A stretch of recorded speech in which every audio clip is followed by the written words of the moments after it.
Olha só, este texto foi criado pelo filósofo Chico Assis, que é especialista em ética e moral. O título do texto é Uma Notícia Muito Triste, Infelizmente. E a gente vai analisar isso agora para entender o porquê desse título. Então, o Chico começa contando pra gente uma coisa da experiência dele, de anos. Sabe, ele participa de processos seletivos para cargos executivos bem altos. Pensa assim, ele é o filtro final, a última entrevista antes de chegar no CEO. E é exatamente aí, nesse ponto, que a notícia, como ele mesmo diz, começa a ficar bem triste. O que acontece é que ele tem recomendado pouquíssimos candidatos para essa etapa final. E o problema, gente, é recorrente e bem preocupante.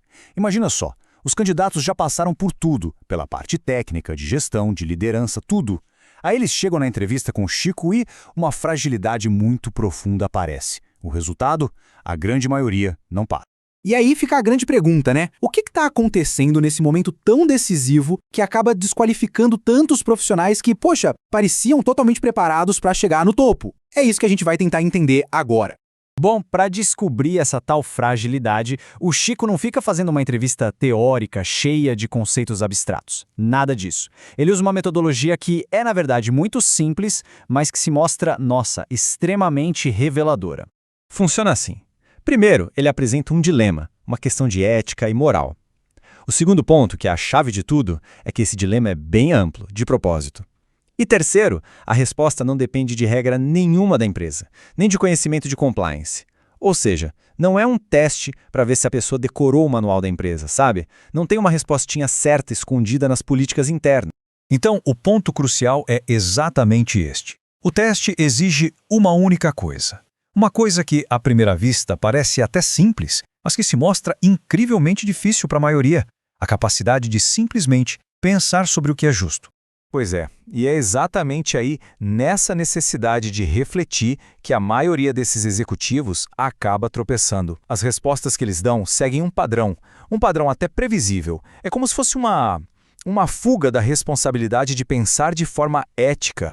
Qual a primeira resposta mais comum? Depende. É isso. Uma resposta que, na verdade, não responde absolutamente nada, só adia a decisão, evita tomar uma posição, é a primeira porta de escape. Aí vem a segunda fuga. Terceirizar a responsabilidade. A pessoa diz, eu escolheria o que é melhor para a empresa. Percebe? Em vez de pensar sobre o que é justo, a decisão é jogada para uma entidade abstrata, a empresa. E a responsabilidade moral da pessoa, ela simplesmente se dissolve no ar. E a terceira, que é a fuga mais comum de todas, é a busca desesperada por regras.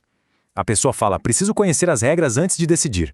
Mesmo que o dilema não tenha regra nenhuma associada, o candidato corre para elas. Ele tenta se adequar a todo custo. E se não existir nenhuma regra? Bom, aí ele inventa uma. E o diagnóstico que o Chico faz disso tudo é o ponto central. Ele deixa bem claro que essa busca por regras não é prudência, não é ser cauteloso. Na verdade, é um sintoma de algo muito mais profundo. É uma fuga da reflexão ética.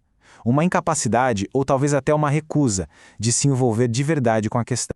E toda essa fuga nos leva direto para o coração do problema. Uma confusão que é sistêmica, que vai muito além daquela sala de entrevista.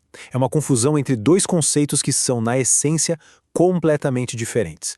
Essa imagem ilustra perfeitamente a troca que acontece na cabeça dessas pessoas. Em vez de se perguntarem o que é justo, que é a grande pergunta da ética, elas se perguntam o que é permitido. É a pergunta limitada do compliance. Basicamente, o ato de pensar é trocado pelo ato de obedecer.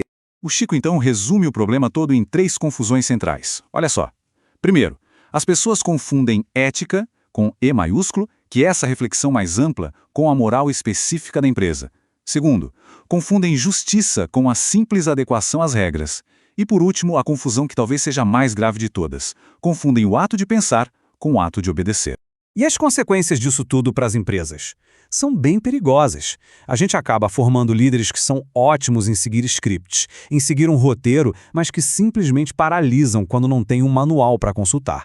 São executivos que agem dentro da moral da empresa, mas que não refletem eticamente. Pessoas que sabem se adaptar como ninguém, mas que não sabem de fato deliberar. Mas a análise não para por aí, no diagnóstico dos candidatos. Ela vai além e se volta para o próprio sistema que forma esses profissionais, levantando um questionamento bem mais amplo.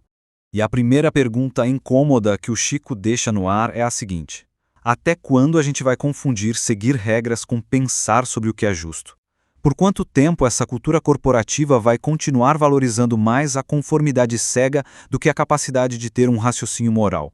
A segunda pergunta é ainda mais direta. Vai lá no centro da questão da responsabilidade. Até quando os cargos de poder vão ser ocupados por pessoas que nunca foram obrigadas a responder pelo porquê por trás das suas próprias decisões?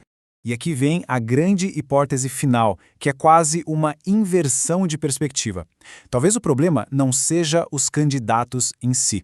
Talvez o problema seja o sistema, um sistema que exige conformidade em vez de reflexão, um sistema que recompensa a obediência e que não valoriza ou até pune a reflexão ética. E no fim, a análise nos deixa com essa pergunta que é fundamental. Quando se escolhe um líder, o que se está buscando de verdade? Alguém que simplesmente consegue se adaptar a qualquer cenário? Ou alguém que tem a coragem de sustentar uma decisão justa, mesmo quando não existe nenhuma regra para proteger essa pessoa? E como diz o próprio Chico, estamos sim falando de ética e moral. Se alguém quiser que o Chico comente mais sobre isso, é só pedir. Ele vai ter o maior prazer em responder.